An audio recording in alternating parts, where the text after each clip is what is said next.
Saya risau, takut, dah tadi berlakon tiba-tiba mutawifah, tak mungkin.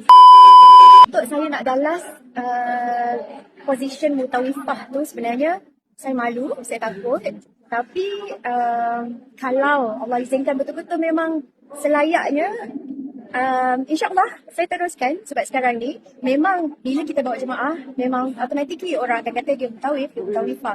Memang saya dalam perjalanan itu. Cuma sekarang ni saya seganlah untuk claim yang saya ni mutawifah. Tapi ya betul, Alhamdulillah hari itu saya first time lah, pertama kali dapat bawa jemaah untuk umrah, dan ada juga mutawif. Jadi saya selaku pembantu, dan kalau saya post dekat IG saya pun saya tulis sebagai petugas lah. Alhamdulillah saya memang pernah belajar lah untuk pengurusan haji dan umrah. Jadi ini memang lorong dia lah, perjalanan dia. Memang lepas belajar, memang inilah yang saya harapkan. Saya dapat praktikkan apa yang saya belajar secara real. Kalau saya nak cerita masa saya dekat airport, saya nak pergi airport pun saya perlukan orang, kawan, datang lah teman-teman. Sebab ini bukan saya pergi kosong, saya nak pergi bekerja. Kalau nak kata badan saya berpeluh, ya Allah, macam saya nervous lah. Sebab ini the real one dan saya nak kena jumpa the real jemaah. Saya kena berurusan dengan ramai-ramai manusia kan.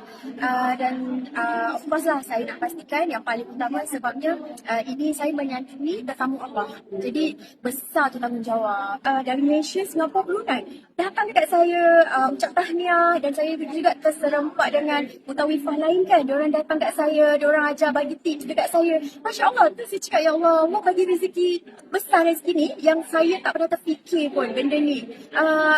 Sampai kan saya rasa malu. So macam Allah tu macam saya risau mutawifah yang dah berjaya tu takut.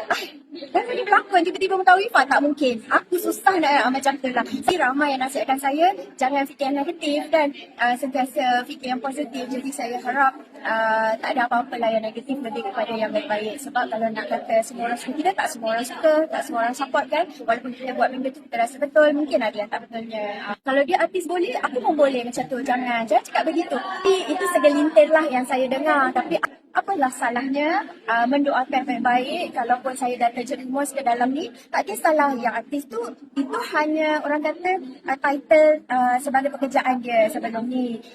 Semoga Allah terima je lah apa pun pekerjaan yang kita buat, asalkan halal macam tu. Kalau Allah izinkan saya untuk meneruskan, saya akan teruskan. InsyaAllah saya akan teruskan.